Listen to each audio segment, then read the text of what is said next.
All public schools and their contractors must meet the Web Content Accessibility Guidelines WCAG 2.1 Level AA for all web content, including web pages, documents, images, videos, and social media posts. I'm Kat Zimmerman.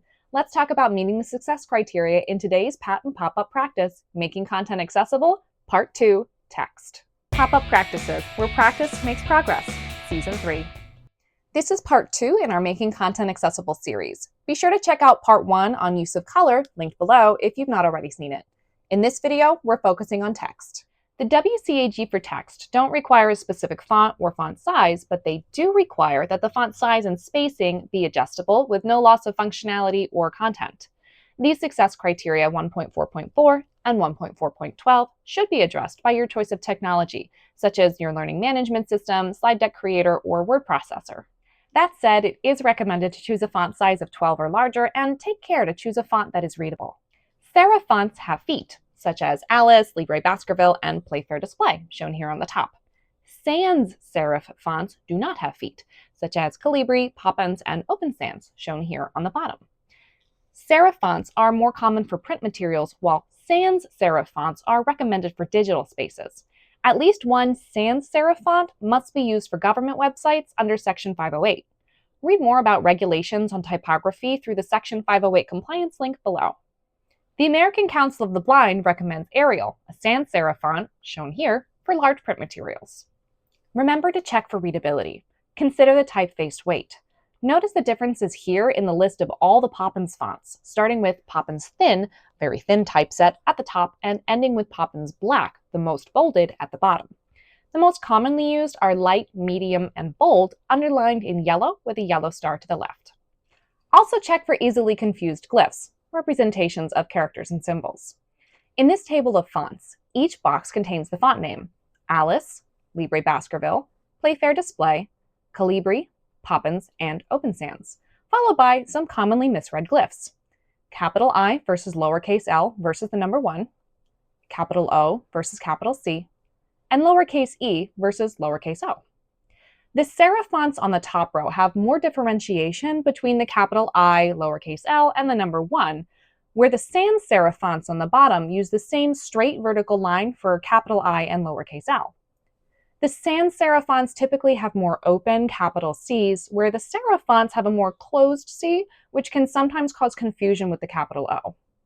The tail of the lowercase e can sometimes wrap far around, nearly forming a circle and being confused with the lowercase o. This happens in both serif and sans serif fonts. Consider the most important factors for your topic when choosing your go-to fonts. Once you've chosen your go-to fonts, be sure to use titles and headers to outline your content with labels that describe the topic or purpose. This addresses WCAG success criteria 1.3.1, 2.4.2, and 2.4.6. Customize your settings and default to match your font choices and keep it consistent. For example, Popup Practices uses Elica Gorica, font size 80, and outlined 4 main titles. In this video, Making Content Accessible, Part 2, Text. Red Hat Display in bold, size 60, 4 headings. The last one in this video was Text Success Criteria. And Poppins Medium, font size 35 for body text, often shown in a dark blue box with a black outline. Not only does this make documents easier for screen readers and keyboards to navigate, it also makes it easy to auto-generate document outlines and tables of contents. A note here, if you plan on printing out materials for students or other teachers to use, consider making adjustments for large print, starting with a size 18-point font, and providing the large print version as an option for participants. According to the Vision Council, 75.6% of Americans use some form of vision correction in 2021. More folks will appreciate the large print version than you might assume. The full set of large print guidelines from the American Council of the Blind are linked below. As you make revisions, identify how you emphasize and highlight important information. This helps address success criteria 1.3.3 and 1.4.1. One important best practice is to use underlining only for hyperlinks. Use bold or italics for emphasis instead. However, be mindful that bolded or italicized fonts are not necessarily accessible to all. For example, people with low contrast vision and those using screen readers. Use multiple characteristics to convey meaning, as we discussed in part 1 of this series.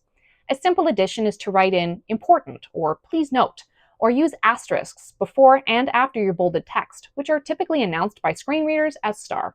Check out the links below to review the full set of WCAG 2.1 Level AA requirements. Be sure to share this with your tech team so they can review the school's choices of tech tools and ensure all guidelines are met. Thanks for joining me on today's Patent Pop-Up Practice, where practice makes progress, produced by Kat Zimmerman.